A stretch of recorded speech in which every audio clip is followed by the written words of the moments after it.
जय श्री राधे कृष्ण। ये 3 इच्छाएं बांधने वाली न होने के कारण कामना नहीं कहलाती। पहला, भगवत दर्शन या भगवत प्रेम की कामना। दूसरा, स्वरूप बोध की कामना। और तीसरा, सेवा करने की कामना।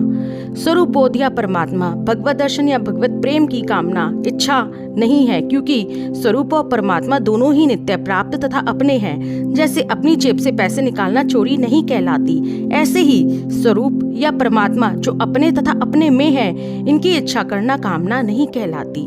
संसार की वस्तु को संसार की ही सेवा में लगा देने की इच्छा भी कामना नहीं, प्रत्युत त्याग है, क्योंकि कामना लेने की होती है, देने की नहीं।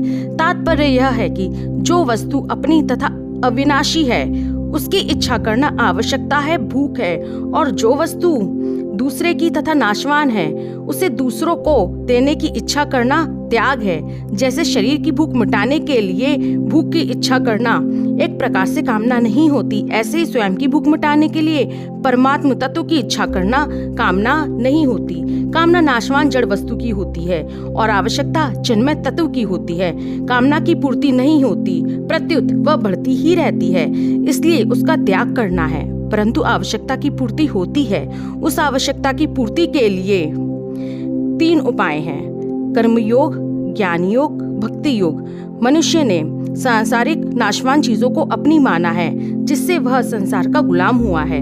अतः वह सबके हित के उद्देश्य से उन नाशवान चीजों को संसार की समझकर संसार की सेवा हित में लगा देना, तो उसकी गुलामी पराधीनता छूट जाएगी और वह स्वतंत्र हो जाएगा। यह कर्म योग है। परमात्मा तो अपना स्वरूप है, जीव उससे अलग नहीं है। केवल नाशवान चीजों से अपना संबंध मानने से वह स्वरूप से च्युत हुआ है। अतः नाशवान के संबंध का त्याग कर दे तो अपने स्वरूप का बोध हो जाएगा। यह ज्ञान योग है। भगवान अंशी है और जीव अंश है और इनका परस्पर नित्य संबंध है। केवल नाशवान चीजों को अपनी माना है, जिससे वह भगवान से विमुख हुआ है। नाशवान को अपना न मानकर एकमात्र भगवान को ही अपना मानने से वह स्वतः भगवान के सम्मुख हो जाएगा और उसे भगवत प्रेम प्राप्त हो जाएगा। यह भक्ति योग है। तात्पर्य यह है कि नाशवान चीजों को अपनी मानने से ही यह जीव संसार का गुलाम, अपने स्वरूप से च्युत और भगवान से विमुख हुआ है। यदि वह नाशवान चीजों को अपनी न माने, जो कि अपनी नहीं है, तो संसार की गुलामी छूट जाएगी, अपने स्वरूप का बोध हो जाएगा और भगवत प्रेम की प्राप्ति हो जाएगी।